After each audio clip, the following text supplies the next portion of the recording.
نحمده ونصلي على رسوله الكريم اما بعد فاعوذ بالله من الشیطان الرجیم بسم اللہ الرحمن الرحیم الحمد للہ رب العالمین۔ سب تعریفیں اللہ ہی کے لیے ہیں جو پالنے والا ہے سارے جہان کا، الرحمن الرحیم بے حد مہربان نہایت رحم والا، مالک یوم الدین مالک ہے روز جزا کا، ایاک نعبد و ایاک نستعین تیری ہی ہم بندگی کرتے ہیں اور تجھ ہی سے مدد مانگتے ہیں۔ اہدنا الصراط المستقیم بتلا ہم کو سیدھی راہ، صراط الذین انعمت علیہم غیر المغضوب علیہم ولا الضالین، ان لوگوں کا راستہ جن پر تو نے فضل فرمایا، جن پر نہ تیرا غصہ ہو اور نہ وہ گمراہ ہوئے۔ سورۃ فاتحہ، اس میں 7 آیتیں ہیں، جن میں سے پہلی 3 آیات میں اللہ تعالیٰ کی حمد و ثنا ہے اور آخری 3 آیات میں انسان کی طرف سے دعا و درخواست کا مضمون ہے، جو رب العزت نے اپنی رحمت سے خود ہی انسان کو سکھلایا ہے، اور درمیانی ایک آیت میں دونوں چیزیں مشترک ہیں، کچھ حمد و ثنا کا پہلو ہے اور کچھ دعا کا اور کچھ درخواست کا۔ صحیح مسلم میں حضرت ابو ہریرہ رضی اللہ تعالی عنہ کی روایت ہے کہ رسول اللہ صلی اللہ علیہ وآلہ وسلم نے فرمایا کہ حق تعالی شانہ نے یہ فرمایا کہ نماز یعنی سورہ فاتحہ میرے اور میرے بندے کے درمیان 2 حصوں میں تقسیم کی گئی ہے، نصف میرے لیے ہے اور نصف میرے بندے کے لیے، اور جو کچھ میرا بندہ مانگتا ہے وہ اس کو دیا جائے گا۔ پھر رسول اللہ صلی اللہ علیہ وآلہ وسلم نے فرمایا، بندہ جب کہتا ہے الحمدللہ رب العالمین تو اللہ تعالیٰ فرماتا ہے کہ میرے بندے نے میری حمد کی، اور جب وہ کہتا ہے الرحمن الرحیم تو اللہ تعالیٰ فرماتا ہے میرے بندے نے میری تعریف حمد و ثنا بیان کی، اور جب بندہ کہتا ہے مالک یوم الدین تو اللہ تعالیٰ فرماتا ہے کہ میرے بندے نے میری بزرگی بیان کی، اور جب بندہ کہتا ہے ایاک نعبد و ایاک نستعین تو اللہ تعالیٰ فرماتا ہے کہ یہ آیت میرے اور میرے بندے کے درمیان مشترک ہے، کیونکہ اس میں ایک پہلو حق تعالیٰ کی حمد و ثنا کا ہے اور دوسرا پہلو بندے کی دعا و درخواست کا۔ اس کے ساتھ یہ بھی ارشاد فرمایا کہ میرے بندے کو وہ چیز ملے گی جو اس نے مانگی۔ پھر جب بندہ کہتا ہے اہدنا الصراط المستقیم آخر تک پڑھتا ہے تو حق تعالیٰ فرماتا ہے کہ یہ سب میرے بندے کے لیے ہے، اس کو وہ چیز ملے گی جو اس نے مانگی ہے۔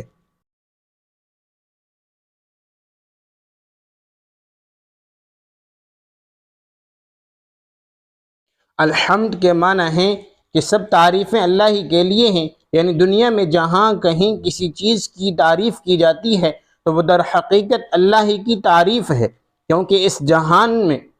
اس جہاں رنگ و بو میں، جہاں ہزاروں حسین مناظر اور لاکھوں دلکش نظارے اور کروڑوں نفع بخش چیزیں انسان کے دامن دل کو ہر وقت اپنی طرف کھینچتی رہتی ہیں، اپنی تعریف پر مجبور کرتی ہیں، اگر ذرا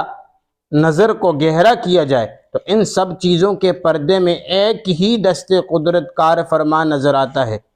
اور یہ ظاہر ہے کہ جب ساری کائنات میں لائق حمد در حقیقت ایک ہی ذات ہے تو عبادت کے مستحق بھی وہی ذات ہو سکتی ہے۔ تو اس سے معلوم ہوا کہ الحمدللہ اگرچہ حمد و ثنا کے لیے لایا گیا، لیکن اس کے ضمن میں ایک معجزانہ انداز سے مخلوق پرستی کی بنیاد ختم کر دی گئی اور دل نشین طریقے پر توحید کی تعلیم دی گئی ہے۔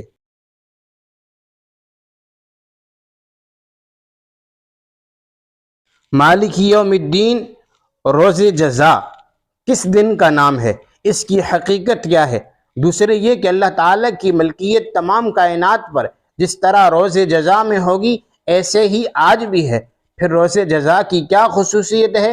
تو پہلی بات کا جواب یہ ہے کہ روز جزا اس دن کا نام ہے جس کو اللہ نے نیک و بد اعمال کا بدلہ دینے کے لیے مقرر فرمایا ہے،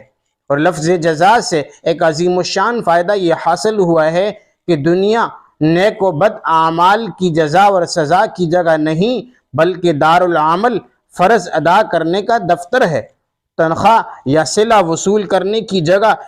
اس سے معلوم ہو گیا کہ دنیا میں کسی کو عیش و عشرت، دولت اور راحت سے مالا مال دیکھ کر یہ نہیں کہا جا سکتا کہ وہ اللہ کے نزدیک مقبول اور محبوب ہے، یا کسی کو رنج و مصیبت میں مبتلا پا کر یہ نہیں قرار دیا جا سکتا کہ وہ اللہ کے نزدیک معتوب و مقبوض ہے۔ جس طرح دنیا کے دفتروں اور کارخانوں میں کسی کو اپنا فرض ادا کرنے میں مصروف محنت دیکھا جائے تو کوئی عقل مند اس کو مصیبت زدہ نہیں کہتا، اور نہ وہ خود اپنی مشقت کے باوجود اپنے آپ کو گرفتار مصیبت سمجھتا ہے، بلکہ وہ اس محنت اور مشقت کو اپنے سب سے بڑی کامیابی تصور کرتا ہے، اور کوئی مہربان اس کو اس مشقت سے سب کو دوش کرنا چاہے تو وہ اس کو اپنا بدترین دشمن خیال کرتا ہے، کیونکہ وہ اس 30 روزہ محنت کے پس پردہ اس راحت کو دیکھ رہا ہے جو اس کو تنہا کی شکل میں ملنے والی ہے۔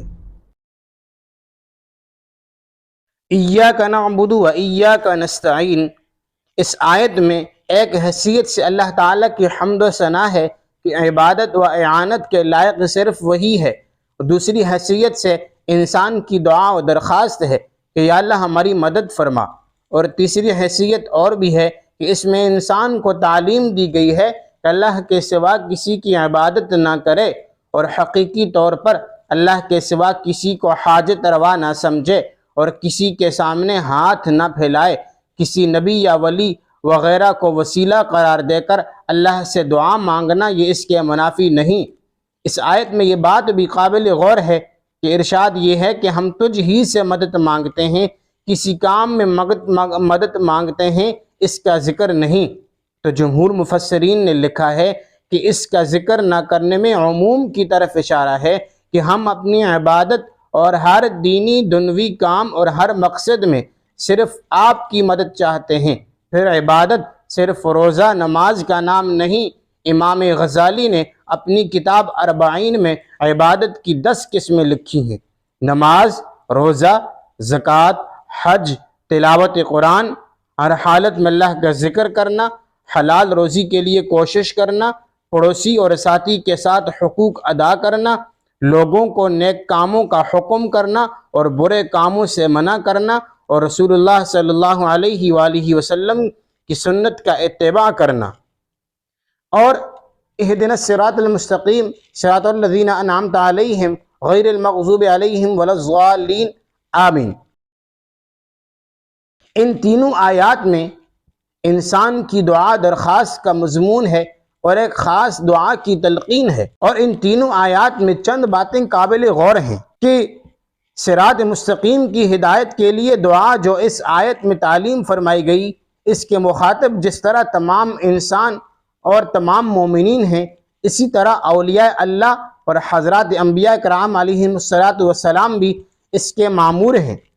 اور جو بلا شبہ ہدایت یافتہ بلکہ دوسروں کے لیے ہدایت کا سرچشمہ ہے۔ پھر اس حاصل شدہ چیز کی بار بار دعا مانگنے کا کیا مطلب ہے؟ تو اس کا جواب ہدایت کی پوری حقیقت معلوم کرنے پر موقوف ہے۔ اس کو کسی قدر تفصیل کے ساتھ بیان کیا جاتا ہے جس سے سوال مذکور کے علاوہ ان تمام سوالات کے جواب معلوم ہو جائیں گے، جو مفہوم ہدایت کے متعلق قرآن کریم کے بہت سے مقامات میں عموماً پیش آتے ہیں، اور ہدایت کی حقیقت سے ناآشنا قرآن کی بہت سی آیات میں باہمی تضاد و اختلاف محسوس کرنے لگتا ہے۔ لفظ ہدایت کی بہترین تشریح امام راغب اصفہانی نے مفردات القرآن میں تحریر فرمائی ہے، جس کا خلاصہ یہ ہے کہ ہدایت کے اصل معنی یہ ہیں کہ کسی شخص کو منزل مقصود کی طرف مہربانی کے ساتھ رہنمائی کرنا، اور ہدایت کرنا حقیقی معنی میں صرف اللہ ہی کا فعل ہے جس کے مختلف درجات ہیں۔ تو صراط الذین انعمت علیہم غیر المغضوب علیہم ولا الضالین، صراط الذین انعمت علیہم یعنی راستہ ان لوگوں کا جن پر آپ نے انعام فرمایا، اور وہ لوگ جن پر اللہ تعالیٰ کا انعام ہوا ان کی تفصیل ایک دوسری آیات میں اس طرح آئی ہے کہ انعم اللہ علیہم من النبیین والصدیقین والشہداء والصالحین وحسن اولئک رفیقا، یعنی وہ لوگ جن پر اللہ تعالیٰ کا انعام ہوا، یعنی انبیاء اور صدیقین اور شہداء اور صالحین، مقبولان بارگاہ الہی کے یہ 4 درجات ہیں، جن میں سب سے اعلیٰ انبیاء اکرام ہیں، اور صدیقین وہ لوگ ہیں جو انبیاء کی امت میں سب سے زیادہ رتبے کے ہوتے ہیں، جن میں کمالات باطنی بھی ہوتے ہیں، عرف میں ان کو اولیاء کہا جاتا ہے۔ شہداء وہ ہیں جنہوں نے دین کی محبت میں اپنی جان تک دے دی، اور صلحاء وہ ہیں جو شریعت کے پورے متبع ہوتے ہیں، واجبات بھی مستحبات میں بھی، جن کو عرف میں نیک و دیندار کہا جاتا ہے۔